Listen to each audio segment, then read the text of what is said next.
축구 때문이었다. 30대가 되기 전 내가 할 수 있는 마지막 같은 선택지였다. 행복하기 위해서도 아니고 도전하기 위해서도 아니었다. 그저 여기서는 더 이상 할 수 있는 게 없는 느낌이었다. 남아있는 건 좋아하는 축구뿐이었다. 이 이야기가 어느덧 10년이 지났다는 사실이 새삼 놀랍다. 여전히 내게는 런던에 도착한 첫날이 바로 오늘처럼 너무 선명하다. 태어나서 처음 비행기를 타고 떠난 곳이 런던이었다. 그렇게 아무도 모르는 곳에서 혼자 3년을 지냈다. 현재 나는 축구 코치가 되어 아이들과 즐겁게 축구를 하며 지내고 있다. 하지만 이 직업을 갖기 전까지 했던 일을 다 세어보니 27가지 정도 된다. 이제 더 이상 29번째 직업은 필요 없을 것 같다. 지금은 알게 된 사실이 있다. 사람들은 내 삶에 관심이 많이 없다는 걸. 본인의 삶이 더 중요하기 때문이다.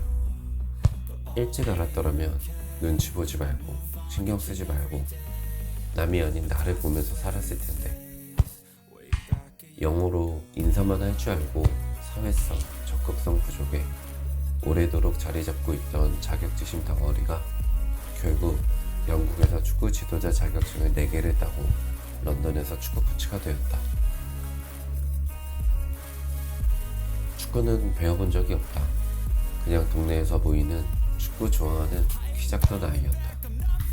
선수가 돼보고 싶었지만 거울을 보면 바로 답이 나왔다. 너무 말랐고 너무 작았고 용기도 없고 돈도 없었다. 그래서 즐겁게 친구들과 축구만 했다. 그 즐겁고 행복했던 추억과 기억 때문에 이 무모한 도전을 해야만 했다. 선수가 되지 못했기에 그 여백을 메꿀 수 있는 건 특별함이라 생각이 들었다. 적어도 축구를 이렇게 좋아하는 사람이 있을까 싶을 정도인 사람. 그렇다고 아무것도 없이 축구가 좋아 런던을 가는 사람. 할 수만 있다면, 될 수만 있다면 좋겠다는 태어나서 처음으로 느끼는 나만의 작은 용기가 피어난 순간이었다. 어떤 순간과도 바꿀 수 없는 것이 유일한 게 축구였다. 그저 이 순간들을 오래도록 느끼면서 살고 싶었다. 행복하지 않다는 느낌들이 그 많던 일들을 하면서 쌓여갔던 것 같다. 한 번도 나를 위해 살아본 적이 없다는 것도 알게 됐다. 그래서 그런가 아이들에게 축구를 가르치는 일이 조금도 일처럼 느껴본 적이 없다.